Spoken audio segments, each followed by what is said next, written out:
Johansson, and our president for EON Reality Africa, Mr. Prakash Padaruth. And also, over the ether, we should have with us Prime Minister Victor Ponta. I don't know if he's on yet. He apologizes that he couldn't be here physically. Tomorrow we'll have also our president, Mr. Rosen, President Rosen from Bulgaria, that will join us, but he will be here physically. So some of us, because of these travel issues, had difficulties to come. So I'm very excited about Learn for Life, what it is, and how this can make an impact across the world. Reggie, should you give me a signal when he's ready? So I'll start with Learn for Life and then we move on, okay? Let's get another chair for me. It's okay. I'll take that. Okay. No, it's fine. We can just run as a background. Well, just to tell you, yes, a little bit, you've heard all about, the Learn for Life itself, but a little bit of what it is about. So Learn for Life started as an initiative, that would be about 6 years ago. And basically it started as a vision. It came out from the fact that I had an experience working for technology for quite many years. I had a privilege to travel around the world quite a bit, visiting, I think in total now, 90 plus countries in 10 years. And during those trips, I just realized that technology is something what people still up to date perceive as something high tech. Well, when we talk, XR, virtual reality, one think about it as the Silicon Valley life, something really fancy. But what I knew from the inside of the industry is that actually it's something available and affordable. So, but not many people know about it.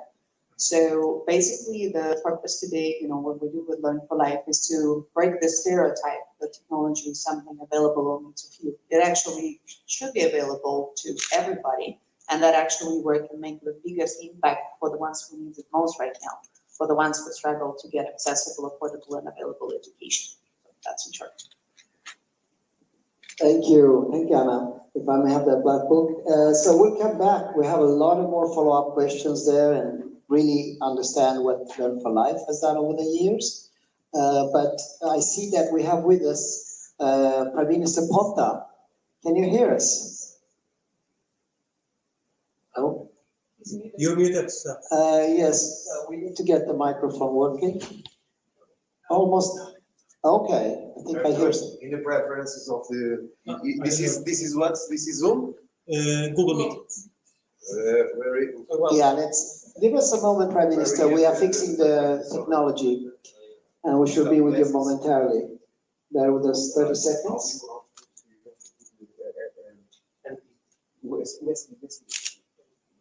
Yes, all the people who listen. You join. Next time, we'd love to have you in person, but I understand for various reasons that didn't work.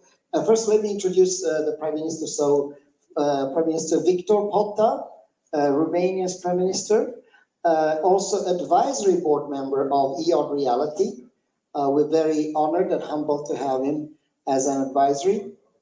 And today's topic is about Learn for Life. And Janina was kind enough to share with us some information about your great success in education while being a Prime Minister. So one of the things that you did is that you were successfully placing a computer and internet connection back in I think it was very early, 2012 or even earlier, more than 10 years ago, to every single student in Romania. And that was something, for me, was very touching. And now you had an opportunity to learn a bit more by EON, but can you take us back in the days and what made you do that initiative and what you think is the role of education for a country's development? Thank you. So first of all, allow me to say hello to all of you. I'm very jealous. I wish I was there physically, because I'm sure Portugal it's right now and always better than any other place in the world. I hope to be for the next meetings. Second, I don't have too many success to share with you. I can share with you a lot of failures because from failings I have learned much more, especially in the education system in Romania. And if I may say, I was not successful because I didn't have an EON Vision project back then in Romania. I wish I had one. If we speak about those times, which are like 7-8 years ago in technology, I think it's like 7th century ago. I'm ashamed to mention that one of the most important projects was to have Wi-Fi in all the schools in Romania. The other one to provide laptops and access for as many people as possible. So now it sounds like from the Middle Age, from the antiquity to speak about this. What I see and I continue to believe is that a nation, a state, a country has a future if it invests in. I had a person which I respect very much, Rosen Plevneniev, my neighbor and friend from Bulgaria, who spoke to me so enthusiastic about the project. And second, because I met Dan, and I think Dan is one of those persons who can make the world movie, something that we would really need right now. Being very concrete and trying not to waste too much of your time, because I'm sure you are enjoying Portugal. I would say that everything that EON Vision is providing, it's going to be either a government or a minister or a politician, what wishes or not, it's going to be applied. If not today, it's going to be applied tomorrow, after tomorrow. This is the present and the future. Of course, the biggest enemy is bureaucracy. The biggest enemy is it's the habit of the person to say, no, this is too advanced, we don't need it, it's nice, but we will do it tomorrow, some other time. This, I think, the enthusiasm of them and the hard work of the rest of the team will be able to prevail over. But otherwise, I am absolutely convinced that technology, metaverse, I wish I was an avatar right there in the room.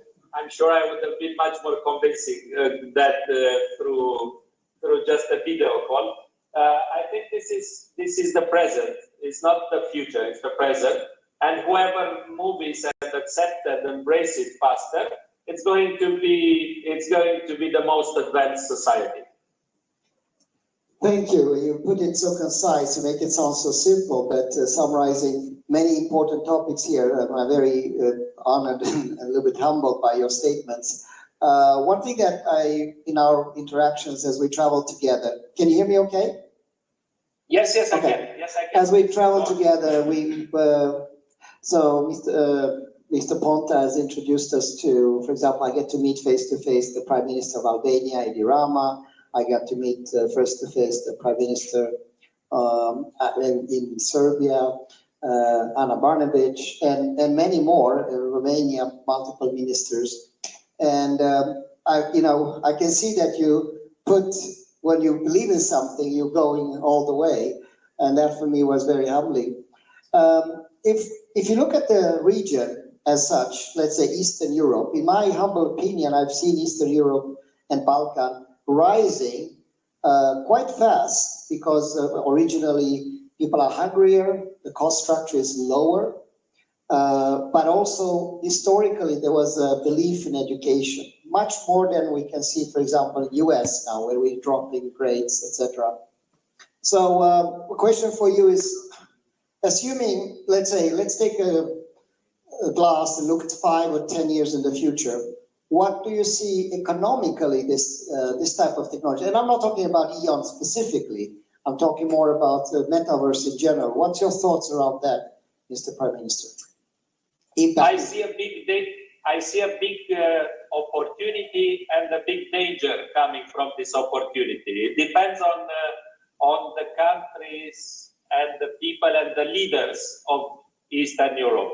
The big opportunity is that our new generation, it's, if I may say, it's better prepared for technology, for hardworking, for advancing. It's a huge gap between the potential of the new generation in Eastern Europe. I speak about not only my son who is 19, 20, 25, 30 people years old. They are even sometimes more advanced and more ambitious than the one in the West because they had different life conditions. But the state, the government, the administration, it's still very much conservative. I'm not speaking in terms of political ideology. I'm speaking in the sense of being able to embrace the advantage of technology, being able to see the advantage and to fight the old mentality. So if the political structure, the administrative structure of Eastern Europe is not moving fast, we will lose the new generation who now it's going in one day can move to United States, to United Kingdom, to Singapore, to China, to wherever they feel they are appreciated and they have more opportunities. This starts from the education. Still, the best students in, and even the average students in Eastern Europe, they immediately go to universities in UK, in US, in Asia. If we continue to see that, okay, we love technology, but we are not able as countries to give the opportunity to these young people, we will lose them. You will benefit. University represented here, we have people from Turgomures, and they are doing wonders today. But you have a big point there, Prime Minister. Our friends from Thailand, I've had the pleasure to have a dinner 2 weeks ago, and Shuradesh is the chairman for a very large public company. He also is very frustrated with the bureaucracy in Thailand and creating private-public partnership where he's using funding and creative methodologies to fund, actually, to circumvent the bureaucracy. Bureaucracy, and I should say, bureaucracy is sometimes, unfortunately, also linked with corruption. So I'm not saying in specific countries, but that's a reality. So there is an obstacle, but I do think I'm much more optimistic, and it can go bottom up and it can go top down, but somewhere it will happen. And anyway, so I have a small gift for you, Prime Minister. It's a book, and this book is called, it's about a metaverse and how we become superhumans. So if you are here, we can continue that discussion tomorrow about being superhuman, but I think I'll save it for our next meeting, hopefully in Florida or somewhere. We'll see where it takes us. Any final comments before we leave you? I know you're a busy man with a lot of stuff on your plate. So if the next meeting is in Florida, as close as possible to a golf course, believe me, I will be there 1 week in advance and wait for you. I will not miss the opportunity.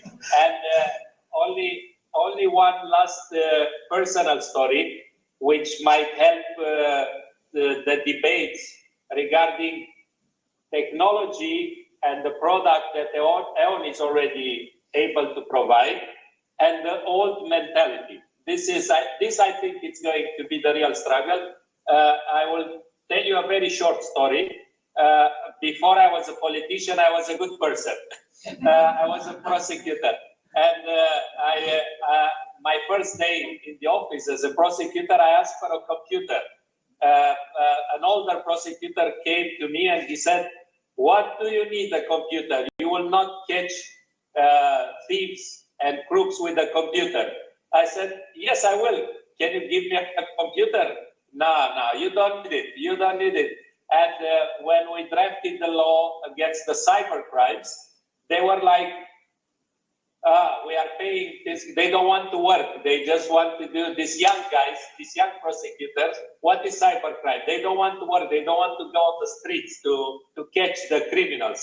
So when I am joining you then in the meeting, some of the officials, even high officials in Eastern Europe, I feel like 30 years, 25 years ago, when I was asking a computer and somebody was looking to me saying, you know what, sorry, I wish you all success. Enjoy Portugal for me, and looking forward to see you physically, not as an avatar, during our next meeting. Thank you very much, Dan.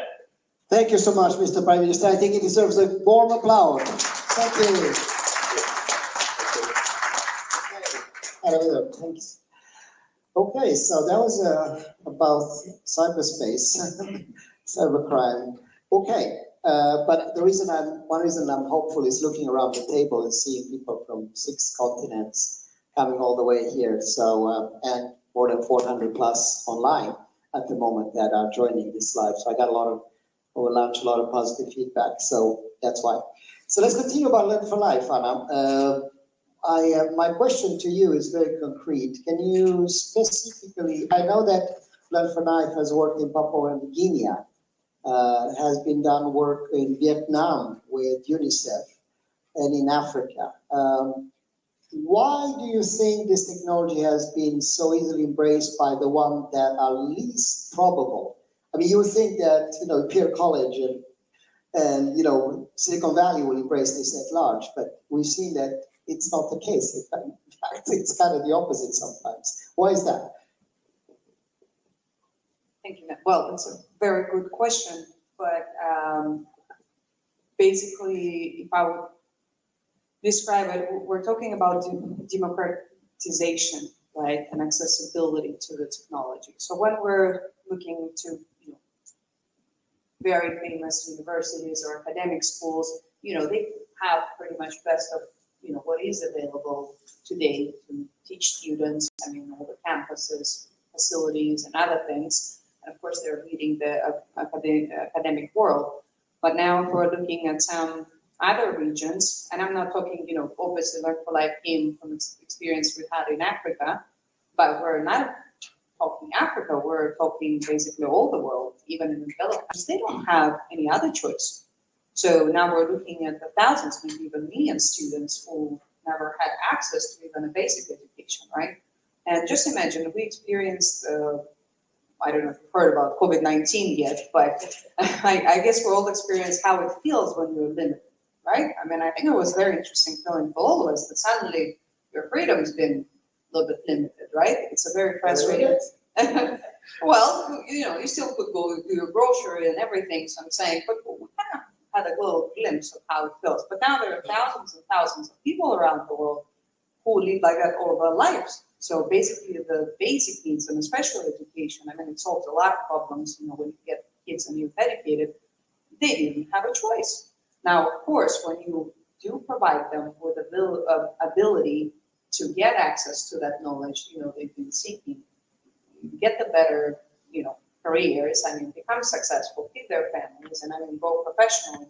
I mean, of course, you would see a tremendous success. And I think technology, it doesn't solve all the problems. That's another question, how do we practically do it? But technology really play, I think, a very important role to bring that knowledge, to bring that accessibility to everyone, whatever they needed.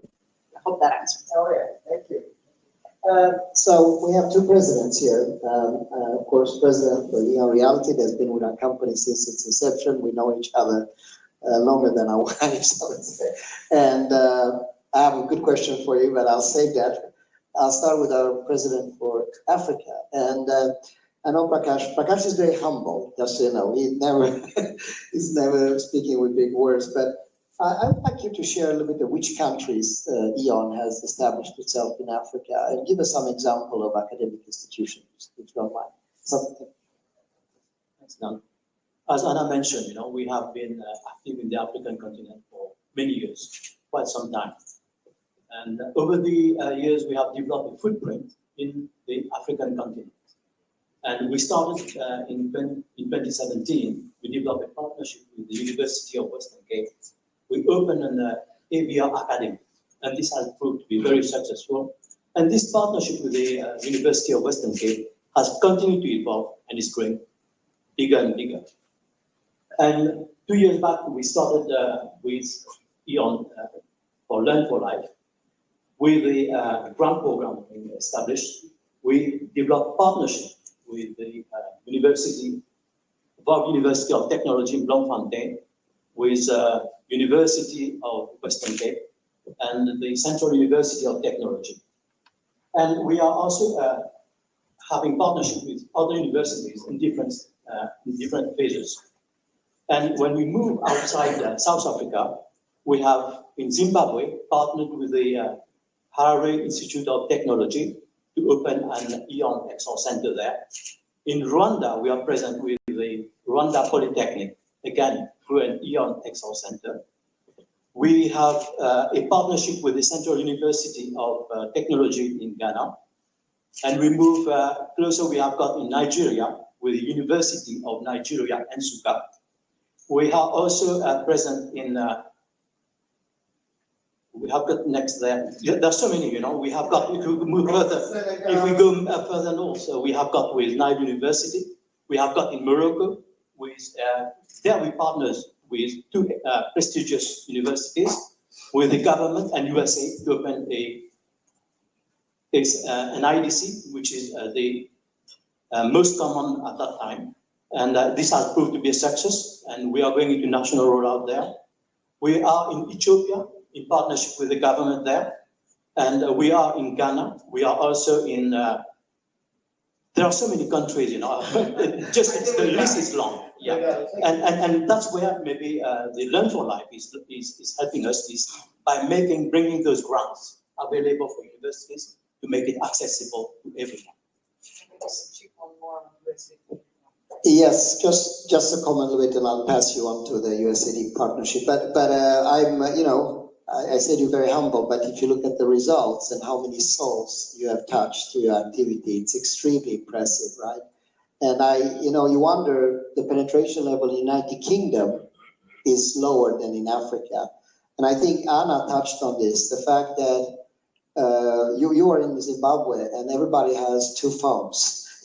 I mean, you wouldn't think that exists. They may not have running water, but have a phone. And by having a technology that enables, so the barrier of entry is very low and the alternative cost is very high, I think that's one of the reasons. Plus, of course, you're persistent and hard work. Okay, Anna. It is. But in fact, technology coming from the simulation business was actually widely used, I mean, for the certain specific projects. And we worked for over 15 years in Africa where we focused more on the hands-on skills, because as you can imagine, it's very visual thing. And back then we would do more custom-made, you know, applications to help with HIV awareness, malaria sanitation, you know, beekeeping and other segments. And obviously we got the reports out of that because the technology is so visual, it really fast tracks knowledge transfer, and we can literally educate people who can barely read, and we can really help to fast track, you know, certain skills learning. And obviously that work didn't come unnoticed, so we got several awards for that, and we've been recognized by the UNIDO. So we were invited to actually speak at their large conference, where actually it was the first time about 5 years ago that we said, okay, we actually want to use all this experience that we know technology helps. We have a lot of reports, but now we want to bring it up so more people can share, you know, the fruits of our success.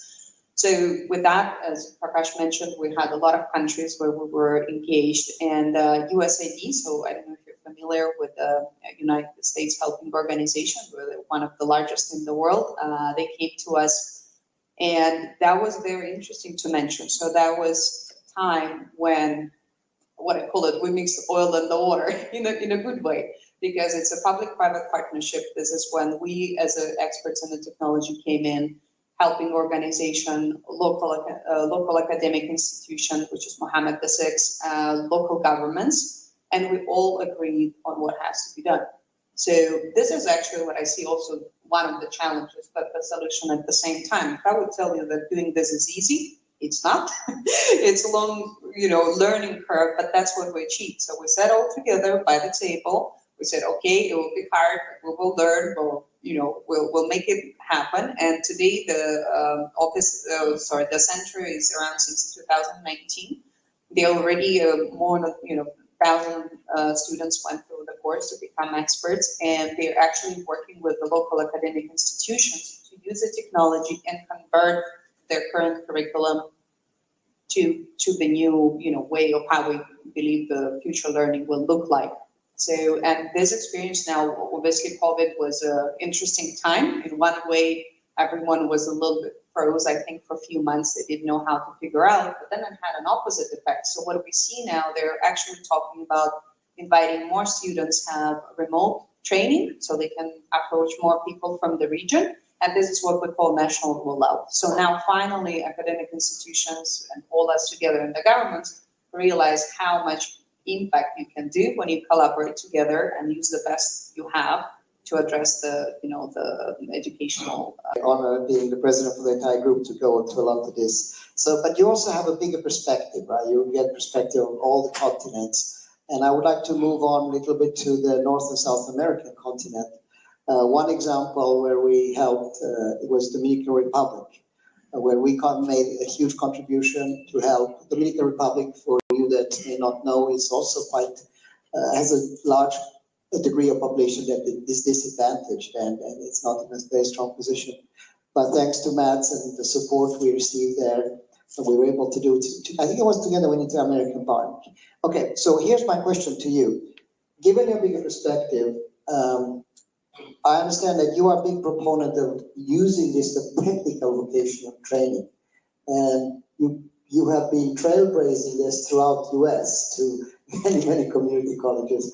If you don't mind, give us one example of such a deployment, and why does this technology really, why is it so helpful in that context? Okay, thank you, Dan. And I think if you look at technical vocational education or career technical education, as I like to call it in the US today, it's been the cornerstone in terms of our usage. And it varies from training healthcare workers, transportation, automotive, new skills like installing solar systems, doing service on EV vehicles, etc. So it's pretty broad, and we've had a success around a large number of institutions. But one that we've recently been engaged with, and they were actually, last month, they were the #1 user in terms of hours spent on the platform, and that's Los Angeles City College. And we have had a relationship with them for a little bit more than a year. We had to overcome some interesting challenges there that we hadn't seen before, and one was accessibility for the platform. As you know, US is a very litigious society, to say the least. So that was one of the foundational aspects, and we did some tremendous headway there in terms of making it more accessible, meeting the standards, and I think it'll help us around the world. Yeah, accessibility, it's basically catering to students with different disabilities. You might have to include things like subtitles to pass the bar, but also other things with the platform. So it has to be accessible to all students, independent of their own personal situation, basically. But Los Angeles, they're one user. We see a lot of humanities, languages, etc. And I think when you look at opportunity and integration, and you think about the minorities, there was a study in the US looking at Black and Hispanics, and they have 7 to 8%, I think it was, of the jobs in technology. But overall, they have around twice as much as that in society, reflecting their percentage of the population. If you look at women in technology, there's 20% in the US. There was a study recently asking young women how many wanted to go into tech, and the answer was 3%. Wow. So it's pretty stunning. But I think when you look at XR, and that's where I think we have a huge opportunity, it's not about technology. It's actually the big equalizer. It's about arts, it's about humanities, it's about all the education we do. So I'll flip it around a little bit and give you that answer.